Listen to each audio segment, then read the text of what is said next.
timing. Who was tracking the timing? Well, I guess I'll give a long-winded answer. That way, there's nothing left out. Since they're in the beginning of that scene, there's something called the recitativo. That's the recitative in English. That's where a lot of the dialogue and a lot of like the really heavy story stuff is put out there, and it's not done melodically or like sung or anything like that. It's just kind of like almost spoken singing. It just gets a lot of the lines out of the way. So with timing like that, Mikey and I we would kind of, if we knew our lines or what they meant and what each other was saying, we could have a natural conversation and a flow to it, even if we decided, well, I'm going to stop there, or I'm going to pause there and change this up. It would still be as if we were speaking our own native language. We wouldn't have to think about anything.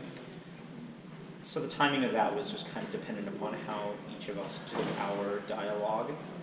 But then when we added the robot and we added those kind of like that timing, then we just kind of had to work with the music, work with Lauren, who's the accompanist, and work with the timing of the music. So I'd say like mainly the timing of that, working with in the robot in that scene was mainly based on music.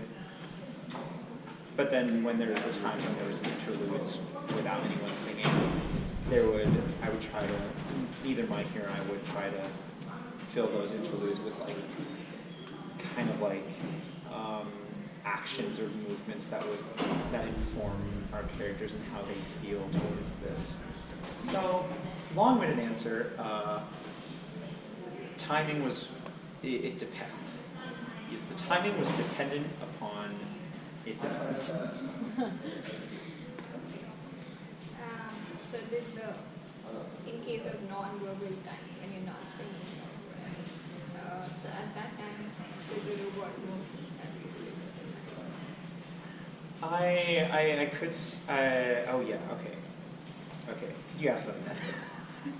So when you're not singing, did the robot express emotions or its action as you matched it? On the first night, absolutely.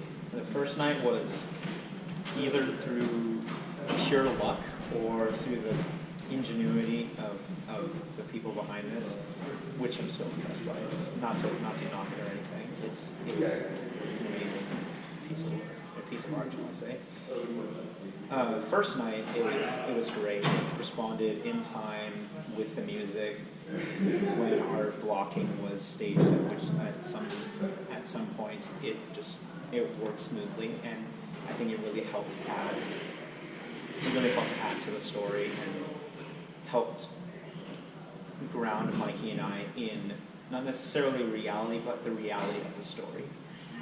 The second night was, I mean, if I'm allowed to speak honestly, kind of left with something a little bit to be desired. There were some times where the eyes wouldn't light up, and I would have to like think in the moment, oh, okay, the eyes are lighting up now, or the jaw didn't move when it was supposed to sing. Okay, I'm imagining it singing right now. At least when we looked at it, there were times when we weren't looking at the robot. But yeah, and that could be for multiple reasons. So I'm just, yeah. So how did you prepare for this? I think certainly.